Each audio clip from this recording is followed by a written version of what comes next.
Hello everybody, and welcome to my tutorial or process of making jelly. Today we're going to be making a blueberry jelly. These blueberries were picked from my farm and frozen earlier this summer, so they will be great. We're going to be making a blueberry jelly. Now, jelly can be made pretty much from any fruit. Now, for materials we're going to be using some sugar, just granulated sugar. This is HEB store brand, I believe. That'll work just fine. Some store-bought pectin and the fruit of choice. Also, what you will need is 2 clean saucepans and of course water. Now with blueberries, a good thing to do is have a lemon handy because it adds to the flavor. And so our next step in the process will be measuring out roughly 5 cups of berries. In this case, I'm probably going to do about 4 just because I know that the blueberries will yield quite a lot of juice. So there goes 4 cups of blueberries. And what we're going to want to do is I'll set these back in the freezer.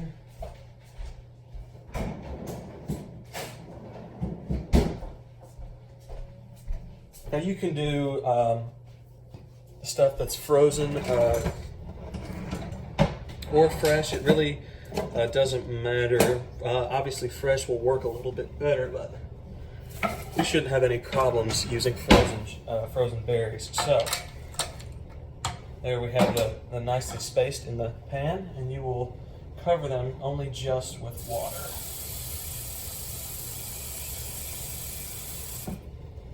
So about like that.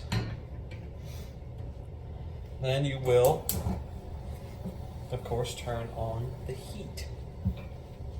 And you're going to want to let these go until they pop. What I'm going to do here, just to help a little bit, is put a cover. That just helps it heat a little bit quicker. Now, of course, an important thing to remember when just cooking anything is to keep your cooking station clean. Just makes the cleanup in the end a lot easier if you kind of clean as you go. Now, that's just something that I like to do. You don't necessarily have to do it, but like I said, it makes the end result, or the end cleaning, go a lot quicker and a lot easier. Of course, our next very important step in this process is to just take something like this, what you might have around your house, just some nice store-bought jelly, and go ahead and throw it right in the trash can, because after this, of course, you will know how to make your own very healthy, very tasty jelly. Something I forgot to mention is you're going to want to keep your berries while they're heating at a temperature or a setting on your stove from about medium to low, medium being the highest you'd want, and obviously you don't want to go any lower than medium-low. Also, this keeps the berries from burning, and nobody wants to taste a burnt berry jelly, unless that's your thing, which that's weird, and you shouldn't even be watching this video. So about 10 minutes into our 15-minute cooking period, as you can see, these berries are getting quite plump as they are just about ready to pop. I don't know if I mentioned this before, but you will want to keep stirring them just to keep any from sticking to the bottom. They are berries and they are in water, so they will float more or less, but you will want to do this just to keep them from sticking and burning. So our timer has just gone off, so what you'll want to do is take these, or this will be easier for the camera, remove them from the heat, and as you can see, the berries have pretty much shriveled up to a kind of raisin-like thing, and if you do squeeze some against the side of the pan, there's not much left. So as you can see, we've got our blueberry juice. It is staining my once clean spoon. Here we have our burst blueberries. The reason why lemon juice goes into the jelly is proving itself right now, as the skin is quite bitter, and as it is cooked into the juice mixture, it does not create a very pleasing smell and I can imagine that won't create a very pleasing taste. So the lemon juice kind of helps balance out the bitterness that is contained in the skin of the blueberries. Our blueberries have reduced nicely. It is time to measure out, you'll want to be as close as possible, it's time to measure out how much actual juice that we have. So I'm not sure how easy this will be for filming with, how easy this will be to do with one hand, so I'm going to set the camera down. Okie dokie, so what we're going to do is measure out how much of this we actually have. 1 cup roughly, and this is important because it has to do with the ratio of sugar that is needed for this. There's 2. And a lot of you may be wondering, well, you measured the berries before they went in. Why should you have to measure them when they come out? And this is because there is just about 3. The last one was a half scoop. The reason is because when you pour the water in, you don't really measure it. You just pour the, like I said, just over the berries, so you don't have really an exact measurement. There's about 3.5.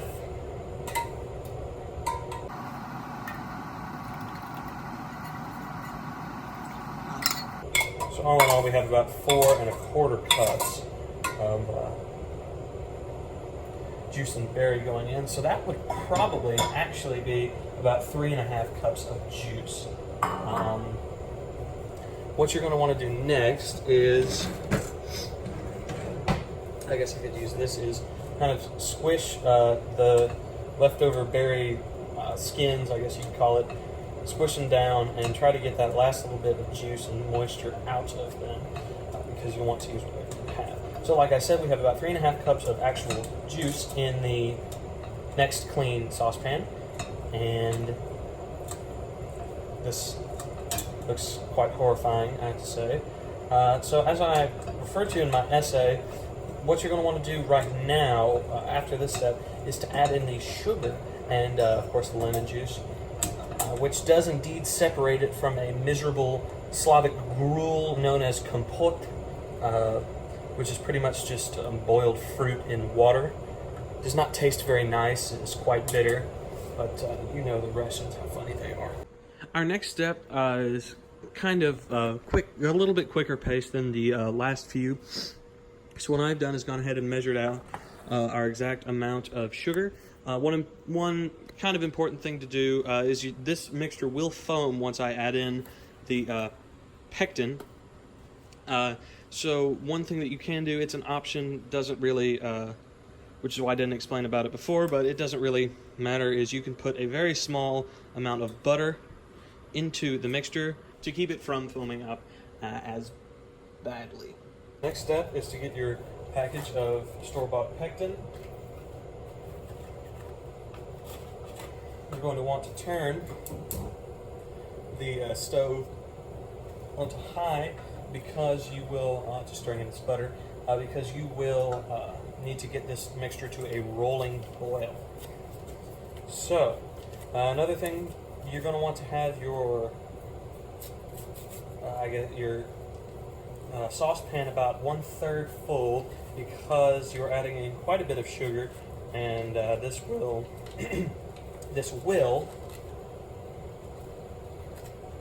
you don't want it to spill over. Like I said before, make sure that your station is clean as much as possible. You're going to want to stir in this pectin. Another thing, you're using a clean spoon. I'm pretty sure all the wooden spoons in my house are going to be blue after this is all said and done. So you're going to want to do this for about, until it comes to a rolling boil. I can't give you an exact amount of time. It just has to do with how hot your stove is, how much juice you're actually using. So what I've measured out is about roughly the same amount of sugar to the amount of juice, so about 3.5 cups, 3.5, 4 cups, depending on how sweet you want your jelly, to the 3.5 cups of sugar. Our next thing, once this comes to a rolling boil, as you know, you'll have to step away because, as the old saying goes, a washed pot never boils. But as this comes to a rolling boil, you will want to stir in your sugar. And to keep it from burning and sticking to the sides, as it has kind of started to do in here, you're going to want to stir it just a little bit to keep things moving. Now, I just wanted to make sure that I stressed how vitally important the step of adding pectin is. You will be very distraught if you forget the pectin, because your jelly will not turn into jelly. It will just kind of be a sweet syrup. So in this case, if I didn't add in the pectin, this would become a sweet blueberry syrup, which you really don't want if you're making jelly. It's kind of a disappointment. As you can tell, I've done that before. So as it comes to a boil, you're going to want to stir. Just keep stirring. As I can feel, some of it has started to stick. So to keep that from happening on you, you're going to need to just keep it moving. So this has come to a boil. Now what you're going to want to do is add in your pre-measured sugar and keep stirring. As you can see, the pot has filled,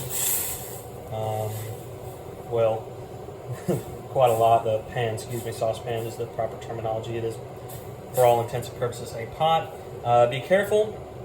I don't know if I mentioned this before, but be careful of the heat. You know, this is quite a boiling water is pretty hot, and you're going to be going with your pan, or with your stove, as high as it can go. So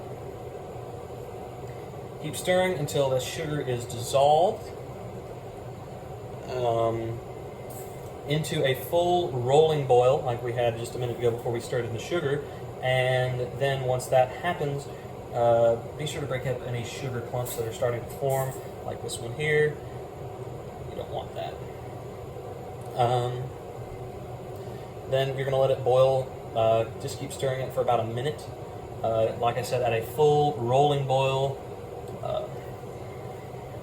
It's important to do that until it kind of passes the jelly test, as I say, or becomes kind of a jelly-like consistency. So the pectin is starting to react, and it is starting to get firmer. And I can feel as I stir, instead of just kind of watery. If you look, pouring out, it is not as thin as it once was. Crucially, you're going to want to have your lemon. This is just the juice of one squeezed lemon, freshly squeezed. I guess you could use pre-squeezed juice bought from the store, but it's always better, as I've said many times, to use fresh. Unfortunately, this lemon was not picked from my farm. If I did have lemon trees, I would be using them. So it has not quite come to a full rolling boil yet. We're going to want to let it do that. Just remember to keep coming back and stirring gradually to keep it from sticking.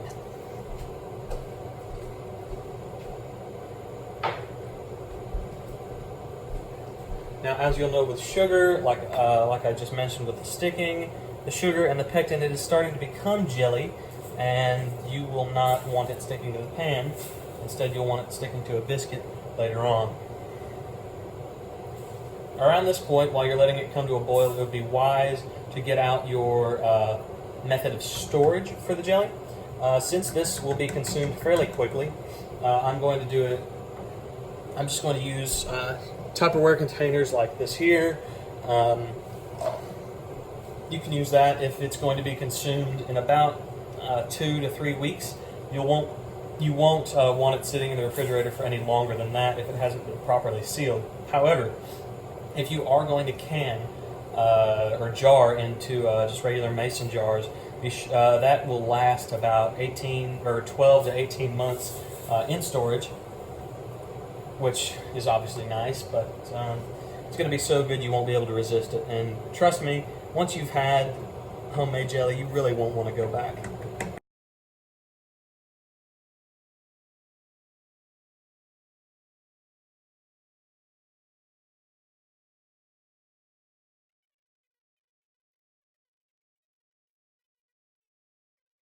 As you can see, it's coming up now.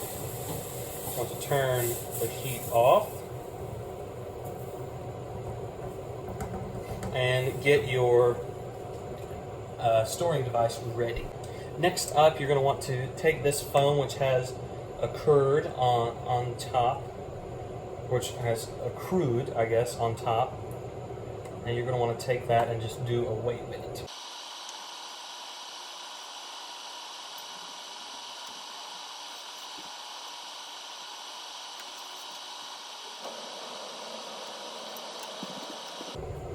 So after you have taken the foam from on top of the jelly, which is normal, and if you did not add in the butter, I can imagine it would be quite a bit worse. You're going to want to take your containers. Like I said, I'm going to be putting these in just regular Tupperware type containers because it's going to be consumed quickly, but now, as we all know, life is a learning process, and I have just realized that this mixture straight off the stove is very hot and started to melt my plastic containers. So, on second thought, do not use that. And if you have some glass containers like that, or if you want to go the traditional route and use a mason jar, I unfortunately do not have any canning lids, so I will not be able to can this. And like I said before, it's going to be consumed quickly. And definitely within 2 weeks, so I think it's going to be okay. Now, at this point, if you are going the more traditional route and canning, you will want to put them, fill the cans quickly with about a quarter to an eighth of an inch of airspace in the top of the jar to leave for sealing, and put them in the refrigerator quickly to form the proper seal with the proper canning lids.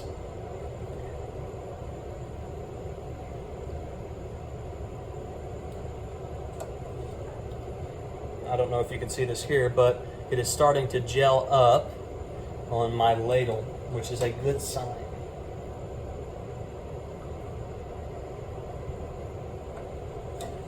Everybody likes homemade biscuits, but if you do not know how to make homemade biscuits and you do not have the proper ingredients, store-bought frozen Pillsbury biscuits will do just fine, because it's really the jelly that you're going to want, as well as just a plain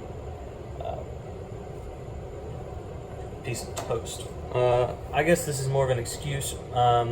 Before I did say that the camera angle was quite hard. I know you could not see me putting or spooning the jelly into the containers, but when you're done, there might still be some leftover foam that has formed on top. You'll just want to take a regular spoon and take that right off the top. Now, you will get some jelly with it, but it's a good sign when you do this because your jelly is starting to set up. Obviously good when you cook something for the first time and it works. Not that this is my first time, but you will be seeing that, and if you do, when you do, it is a good sign indeed. Now, this can be done, if you've ever had cranberry sauce on Thanksgiving, that's pretty much just cranberry jelly, cranberry sugar water, pretty much the same process. However, a lot of people tend to leave out the sugar because they like their cranberry sauce a little bit more sour. A few little air bubbles in there, which will not hurt one bit. As you can see, we have 4 nicely placed containers of jelly. I have to find a lid for this other one, but as you close this up, put it in the refrigerator or set it aside. It's not crucial, even if you're putting it in a traditional mason jar, it's not crucial to put it in the refrigerator, but it does help form that seal, and you'll want to do that as quickly as possible. So now that our journey into the world of jelly is coming to a close, you'll see that I have my nice containers of jelly. Of course, big one, and then there's another one over there. Still looking for a lid, but that's okay. Our jelly is, now I can see on the surface, gelling up nicely. Something I cannot stress enough, as I found out, unfortunately for myself, is that the jelly was simply too hot to put in a plastic Tupperware container, so it would be very beneficial and very good to put it in glass. You will Need to let it sit just a little bit more, let it cool down closer to room temperature. It does not have to be exactly room temperature cold before you put it in the refrigerator. And once you do put it in the refrigerator, leave it overnight and it should set up nicely. I think that is about it in this world of jelly. So to recap, it's quite a simple process. You just take your berries, your water, you reduce them, then you mix in your pectin, your sugar, and butter if you want, and your any additives like the lemon juice, which does balance out the blueberry quite nice. Most definitely a simple process, and you will definitely enjoy your nice homemade jelly as opposed to any of that store brand junk. So thank you for watching, and hopefully you will become a jelly connoisseur. Once again, thank you very much for watching, and I hope you enjoy your jelly.